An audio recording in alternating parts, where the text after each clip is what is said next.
1984년 7월 10일 미주리주에 위치한 스키드모어, 한 남성이 차 안에서 숨진 채 발견됩니다. 사건이 벌어질 당시 주변에는 40명이 넘는 목격자가 있었지만 어찌된 일인지 이들은 누구도 범인을 못 봤다고 말합니다. 숨진 남자의 이름은 켄 맥겔로이. 수십 명의 목격자가 있었음에도 불구하고 그 누구도 범인을 봤다고 나서는 사람이 없었던 이 황당하고 기묘한 사건의 전말은 이렇습니다.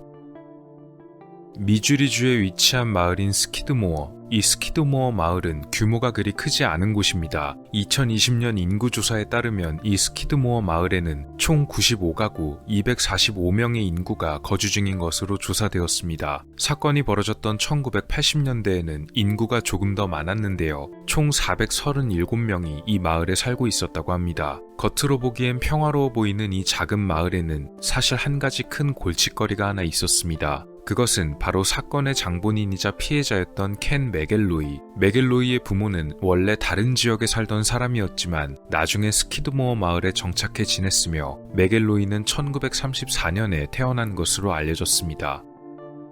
맥겔로이는 어릴 적부터 문제가 좀 많은 사람이었습니다. 그는 15살에 학교를 중퇴했는데요. 부모님의 일이나 농사를 돕는 대신 다른 길을 선택했습니다. 그것은 바로 남의 물건을 훔치는 것이었습니다. 맥겔로이의 첫 절도가 어떤 물건이었는지 알려져 있지는 않지만 처음 한 번이 어려울 뿐 두 번, 세 번 절도가 계속되자 그는 조금씩 더 훔치는 대상을 확장시켜 나갑니다.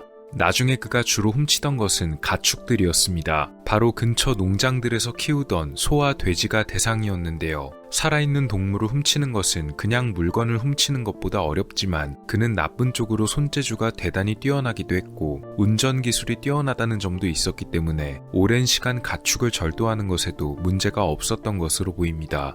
이후에 그의 절도 대상은 더욱 범위가 넓어졌습니다. 맥겔로이는 가축, 곡물, 골동품, 주류, 그리고 심지어 휘발유 절도까지 했던 것으로 알려졌는데요. 이로 인해 20차례가 넘게 기소가 되었지만 실제로 유죄 판결을 받지는 않았다고 합니다. 그 이유가 상당히 황당한데요.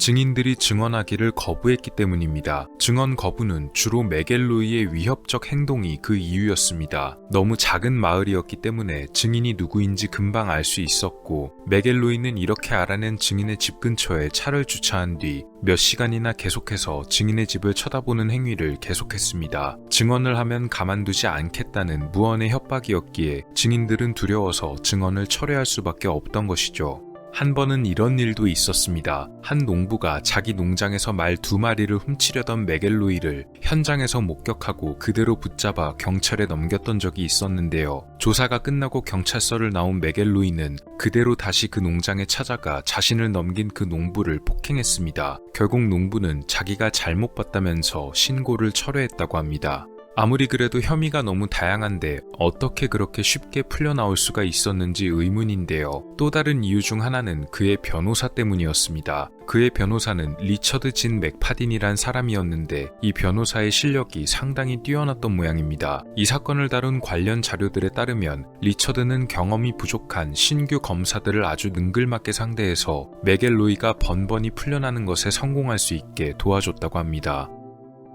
맥겔로이는 여자 관계도 대단히 복잡했던 것으로 알려졌습니다. 그에게는 아내가 3명이나 있었고 정식으로 결혼한 사이는 아니지만 또 다른 여자가 3명, 그리고 이들에게서 낳은 자녀가 모두 17명이나 되었습니다. 그중 가장 마지막에 결혼했던 아내의 이름은 트레나였는데요. 이 트레나와의 에피소드도 대단히 기괴하고 황당합니다.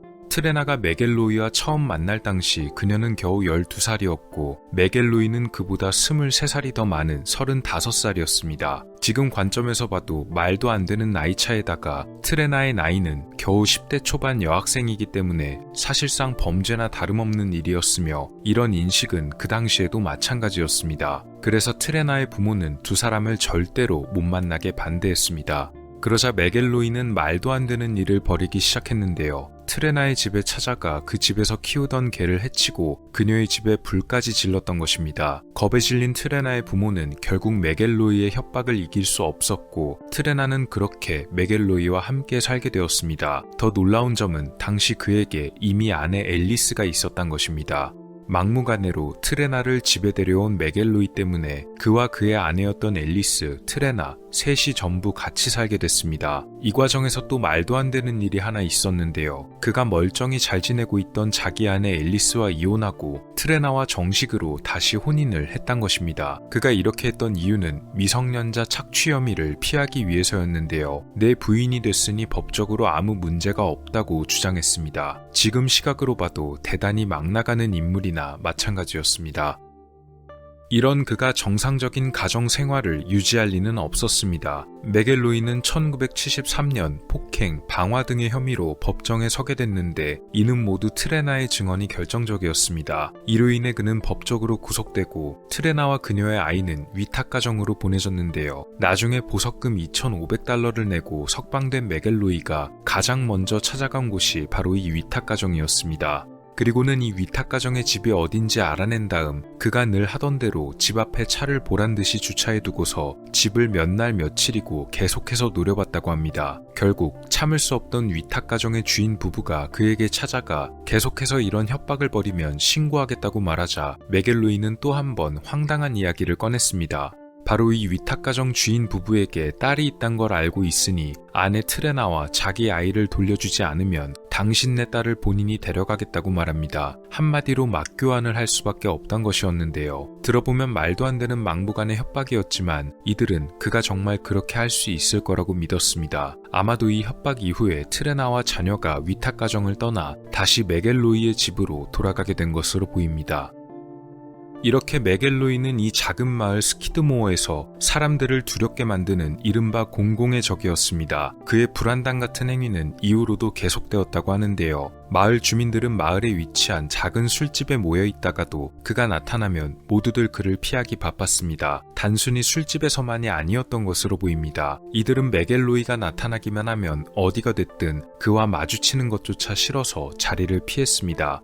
그런 메겔로이가 또 큰 사건을 벌이는 일이 발생합니다. 사건이 벌어진 계기는 작은 언쟁 때문이었는데요. 어니스트 보엔캠프란 주민이 운영하고 있던 작은 식료품점에서 벌어진 직원과의 충돌이 그 이유였습니다. 이 가게의 직원이 메겔로이를 따라온 그의 자녀가 물건을 훔치는 것을 봤다며 말다툼을 벌였는데요. 이 과정에서 메겔로이는 사장이었던 보엔캠프에게 직원이 사과해야 한다고 요구했지만 거부당하자 그에게 깊은 앙심을 품었습니다.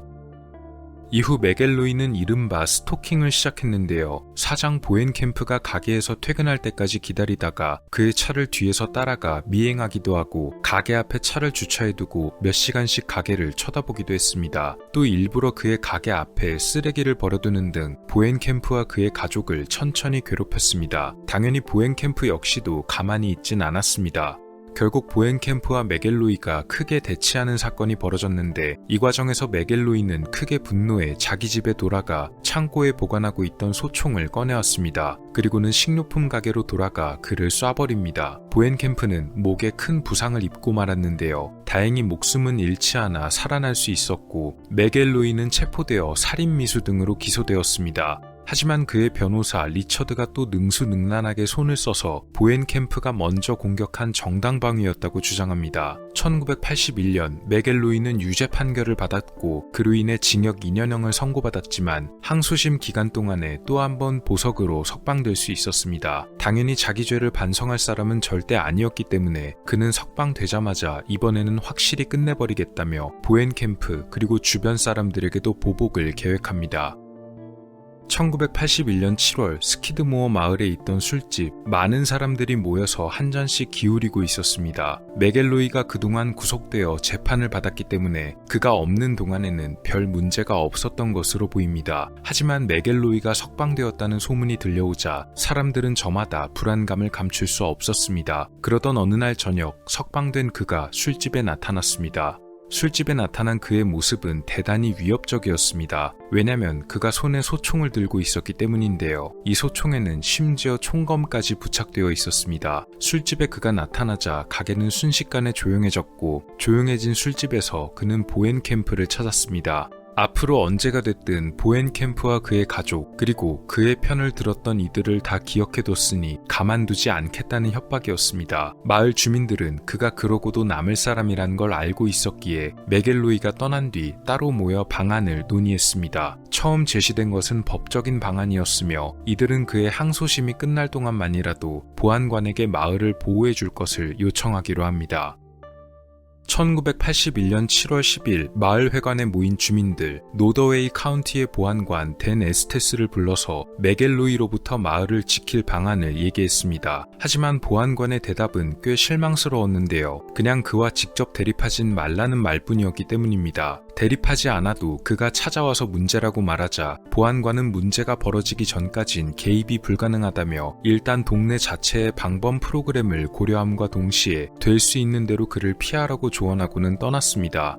회관에 모여있던 사람들은 실망감을 감출 수 없었는데요. 뭔가 뾰족한 수를 생각해내지 않으면 메겔로이가 틀림없이 사건을 저지를 것이 분명했기 때문입니다. 결국 모여있던 주민들은 방범 프로그램을 고려해보란 말에 자경단을 조직합니다. 그리고 메겔로이의 횡포를 더 이상 참을 수 없다고 결정합니다. 이후 회관에 모여있던 이들에게 중요한 소식이 하나 전해지는데 그것은 바로 메겔로이가 지금 술집에 있다는 것이었습니다.